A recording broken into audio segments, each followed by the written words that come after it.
learning. But it's important to note, Barbara and Kayden, I think that you and Dy'Lana both had this experience. When we do our training, our training, Kayden, is really a diverse training. You're going to have some folks that are there that have physical disabilities. You're going to have some folks there that are Asian, Latino, white, black, women, men. We have everything that's coming in to learn and to experience the training to really broaden your experience as to what goes on during that training weekend. Was that your experience too, Kayden, that you had a lot of diversity that was going on? Absolutely. There was so much diversity and in ways that I wasn't even thinking of. Like you said, disabilities and then nationality, ethnicity, race, all of those things, even down to gender. I just thought everyone brought such varying perspectives that really made it a very enlightening experience. And one thing we pride ourselves on, Dy'Lana, is creating what we call safe space, where people can be unapologetically Black, can be unapologetically Latino, where people can really be themselves and fully accepted and can, in that space, learn from each other and share with each other. And Dy'Lana, you've done something that is so unique. When you came to be from Texas to Kentucky to be with us, to go a week-long engagement of going around and making sure people were voting early in Kentucky, voting early in Ohio, and voting on Election Day, November 7th of last year. You volunteered to come and be with us, and you were outstanding. Tell people, what did that mean to you? Why did you volunteer to come all across the country to help get voters out to vote? Yes, ma'am. So I came because I, like Kayden, was a Gen Z and Millennial Voters Matter Leadership Training alumni. And I really enjoyed my experience while in D.C. I met new people, made new connections, and while in D.C., it ignited a change in me. So when going to Kentucky and Ohio, I was there to experience that change that I was given, to provide that change for other people by passing out banned books, by encouraging people to vote, by simply just, providing a meal for people. If you couldn't eat that day, that could have changed somebody's life for the good, and we would never know. Also, I experienced while we were on, I think that was the University of Louisville. We marched around the campus, and there was a little girl, and she was so adamant about voters' rights, and her mom wasn't even, her mom was still at a table, but she decided that, hey, I'm going to pick up this sign. Actually, she didn't have a sign at first. She ran back to get a sign. She said, I'm going to get this sign. I'm going to hold this sign. I'm going to join. And that really, that was very impactful because children are the purest form of humans. They really don't have anything to filter them. That could be good or bad, but you always know where their heart is. You always know where their mind is. And so for her to pick that up and, not being coached by her mom or anybody around her, but making that decision was very impactful for me. Oh, wow. Well, we really enjoyed you, and you were amazing. The one other thing we want everyone to be aware of, again, don't forget the deadline for applying to be part of this upcoming April 3rd through the 8th training event for Gen Zs, those 18 to 35 years old, is January the 26th. It's not going to be moved. We're not changing it. That's the deadline.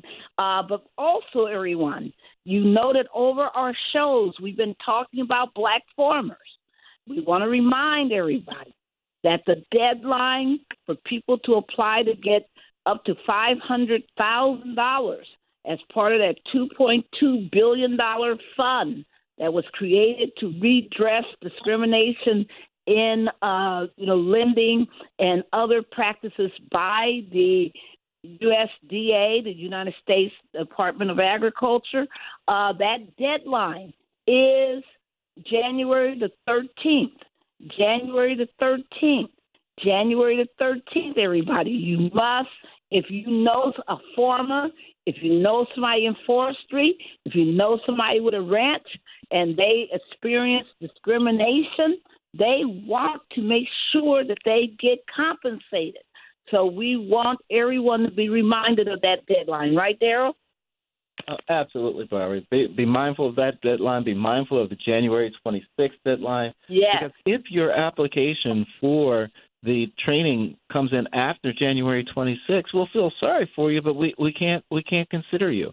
And it's going to be a really competitive competition for us to select the folks that are going to be admitted and be given this opportunity. We'd love to take everybody, but financial realities is that we certainly will not be able to select everybody. But we want you to put in your application. Go to tjcoalition.org now and put in your application so that we can take you to the committee. We can certainly talk about it and try to get you in. I can tell you that this training is unlike anything you will ever experience in your life. You've heard Dy'Lana say it. You've heard Kayden say it. It's a life-changing experience, and it starts you on a different path on how to look at things. Kayden, if there's somebody that's on the fence now saying, well, I don't know if I want to go through tjcoalition.org and find the application and fill the application and out and then send it back in and then I got to be interviewed, what would you tell that person? I would say go ahead and do it because that part is actually the easier part. A lot of people would think that once you get there, it would be a breeze. Like, no, it's intense, but it is so worth it and transformative. And you learn so much about yourself. You grow and change in ways that you wouldn't even think that you would grow in. And I think that to anybody who's feeling hesitant, don't feel hesitant at all. It is the most incredible experience that I've ever had personally. And the same question to you, Dy'Lana. I would say, like Kayden said, to go for it. What if you have the ability to make a change in your community in any room? Why not take that chance? Even if you get shot down, come back, try again. If you want to see that change, you have to be that change. Amen. Amen. Some people are listening right now to this show, and they're saying, ooh, that Dy'Lana, ooh, that Kayden, they are laying it out. I want to be in touch with them. I want them to come and help me or to tell me how I can get started on my campus. How do people reach you, Dy'Lana? You can reach me via email and at DLH, D as in dog, L as in lion, H as in Hamilton, 072 at shsu.edu, or on Instagram at S as in snake, B as in violet, O as in octopus, Lay, L-A-Y. Oh, thank you. And the same to you, Kayden? I'm most responsive through email. So my email is KLS8.ks@gmail.com.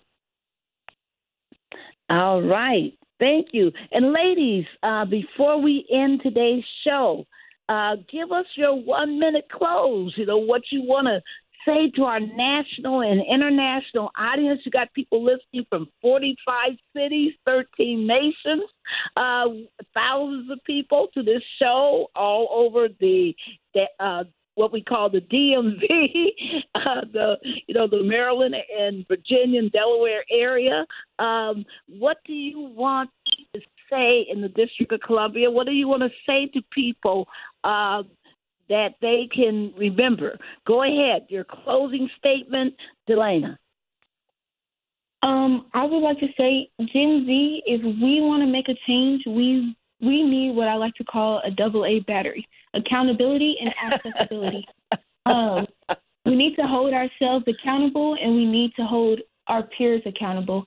With accessibility, we need to implant ourselves in programs like TJC that provide access to the public and provide resources to those who are unfortunate, those who cannot reach the resources that we can easily access through a laptop or through, a library. So that would be my closing piece.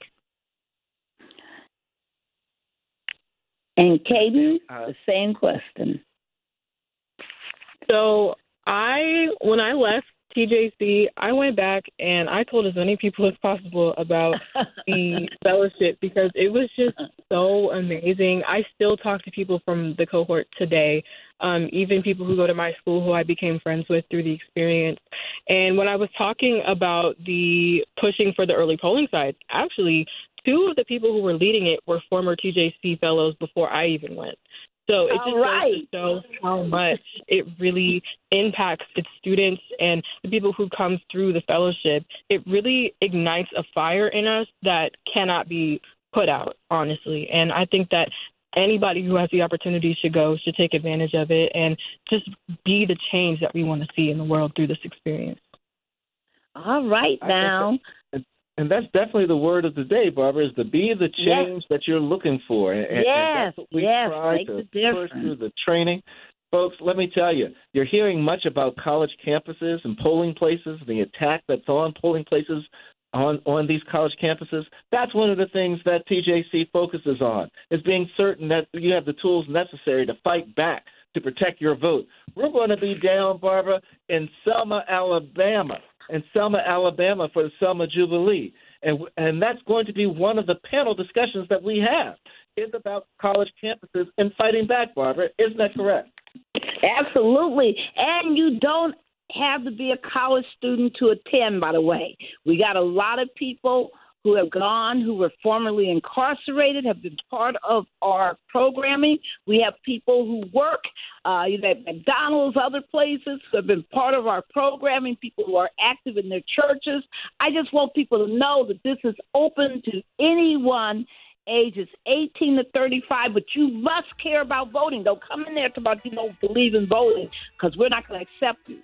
So we want to thank you so much. Daryl? As we close. Until next Tuesday, noon Eastern Standard Time, we're igniting change. We encourage you. Get off the sidewalk, get into the streets, and make a change throughout this country. Peace, everybody. Peace.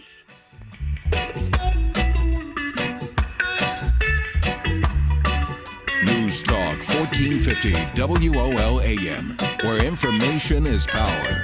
What if an art collection gave you a fresh new way to see yourself and the world? Discover the Barns of Philadelphia. On the walls of the Barns, artists such as Renoir and Picasso share space with stunning African mass and Native American jewelry in ensembles that invite the viewer to draw their own connections across artistic traditions and time in a singular immersive experience. From tours and classes to family programs and art after hours with cocktails and performances, there's something for everyone. The Barns. See art differently. Tickets at barnesfoundation.org.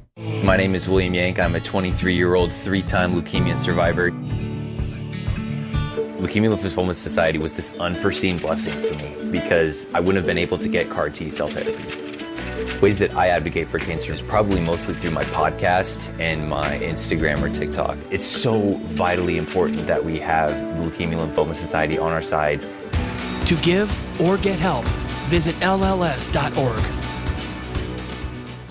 1450 and 95.9 WOL celebrates the 7 principles of Kwanzaa, an African-American and Pan-African holiday that highlights history, values, family, community, and culture. Today's principle is Imani, or faith, to believe with all our heart in our people, our parents, our teachers, our leaders, and the righteousness and victory of our struggle. WOL, Washington, D.C. W240DJ, Washington. 95.9 WMMJ, HD3, Bethesda. WKYS, HD3, Washington. WPRS, HD3, Waldorf, and worldwide at WOLDCnews.com. The views and opinions of the following show do not necessarily reflect the views and opinions of News News Talk 1450 WOL, Radio 1 Incorporated, or their management.